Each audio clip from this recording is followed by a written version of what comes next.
નમસ્કાર મિત્રો, વિડીયોમાં તમારું સ્વાગત છે। તો મિત્રો તમને જણાવી દઈએ કે દિવાળીના તહેવારની શરૂઆત પહેલાં જ સુરતની સ્પેશિયલ ઓપરેશન ગ્રુપ એટલે કે એસઓજી ટીમે મોટી કાર્યવાહી કરીને નકલી ઘી બનાવતી 3 ફેક્ટરીઓ અને તેના ગોડાઉનનો પર્દાફાશ કર્યો છે।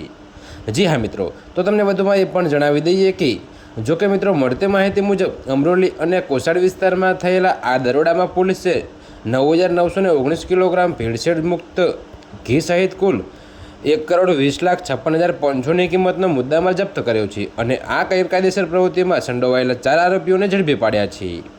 તો મિત્રો તમને એ પણ જણાવી દઈએ કે પોલીસની પ્રાથમિક તપાસમાં બહાર આવ્યું છે કે આ ઘી બનાવવા માટે પામોલિન તેલ, કોરમ અને એસએસ જેવા જોખમી કેમિકલ અને કલરનો ઉપયોગ થતો હતો, જે ખાનારાઓને કેન્સર થવા સુધીની ગંભીર બીમારીઓનું જોખમ ઊભું કરી શકે છે। તો મિત્રો તમને એ પણ જણાવીએ કે છેલ્લા 2 વર્ષથી ચાલી રહેલું આ નેટવર્ક માત્ર ગુજરાતમાં જ નહીં પણ મહારાષ્ટ્ર સુધી વેચાણ કરતું હતું અને તહેવારોની માંગને પહોંચી વળવા 24 કલાક ઉત્પાદન કરતું હતું। તો મિત્રો અત્યારે હાલ માટે આટલું જ, મળીશું નવી અપડેટ સાથે। અને જો તમને અમારા વિડીયો પસંદ આવતા હોય તો વિડીયોને લાઇક, કોમેન્ટ, શેર અને અમારી ચેનલને સબસ્ક્રાઈબ કરવાનું ભૂલતા નહીં મિત્રો।